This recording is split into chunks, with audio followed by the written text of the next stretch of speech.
Hello, good morning, good morning, good morning again sa inyo. Ang inyong kamamang TV. Ayan na naman po, nag-iba tayo ng aura. Ano po ang magiging topic natin ngayon, kamamang TV? Ayan po, ang ating aura ngayon ay medyo maganda rin. At panyo pa tayo ng pinaka-headband natin. Ayan, ang ganda-ganda rin ng ating pilik mata. Ayan nga po, kamamang TV, ang inyong lingkod. Ang topic po natin ngayon ay tungkol sa pagiging tahimik. Ayan. Ang tahimik po ay nasa loob daw ang kulo. Totoo po ba yan? Meron ding totoo at meron ding hindi. Kasi ang mas mainam po sa pagiging tahimik ay wala kang naaapakan na tao. Hindi ka marunong magsalita sa iba. Kahit narinig mo na dito, papalampasin mo na dito. Yan ho ang kaigihan. Ang sequences naman ng pagiging tahimik ay hindi mo masasagap yung mga bagay na ikabubuti ng iyong buhay. Ayan. May katahimikan nga po dahil nasa bahay lang, kaya mas mainam din po kung minsan ang marites. Ayan. Kaya yan po ang impact ng isang tahimik. Tahimik ika nga, ngunit mapanganib. Ayan nga po, kamamang TV, ang inyong lingkod. Sana po patuloy niyong tangkilikin ang aking mga videos. Thank you so much everyone. Ang inyong kamamang TV at ang 65 years old ng Senior of the Philippines. God bless us all. I love you all.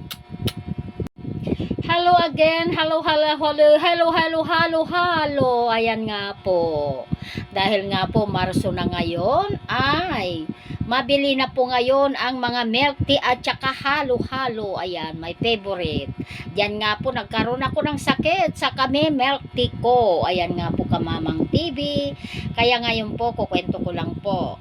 Bali, 1 linggo na po akong nandito at tinubuan ako ng Tagulabay. Ang Tagulabay sa Tagalog ay supot-supot sa Ilocano. Ang pamamantal sa buong katawan. Pero ito po ay aking inalagaan at ngayon po ay nakapaligo na ako ng 2 beses. Kaya ito nga po, ay 1 beses pa lang po. Kaya nga ito po, kamamang TV, ang inyong lingkod. Ang aking sakit na ito ay sobrang delikado kung hindi mo siya maaalagaan. Ano ngayon po naman ang magiging topic natin? Ito nga po, kamamang TV, ang magiging topic natin ay kung papaano palakihin ang ating mga viewers. Ayan. Makipagkaibigan lang po tayo, makipag-akapan, at manood po tayo sa kanilang mga videos. Mag-like po tayo at comment and share kung nagugustuhan nyo. After po ay babalikan niya po kayo, yung po ang sinasabi nilang rest back. Ayan nga po, kamamang TV. Kaya sana po meron kayong konting nalaman tungkol sa aking sinabi. Yan po ang tamang pakiki-engagement.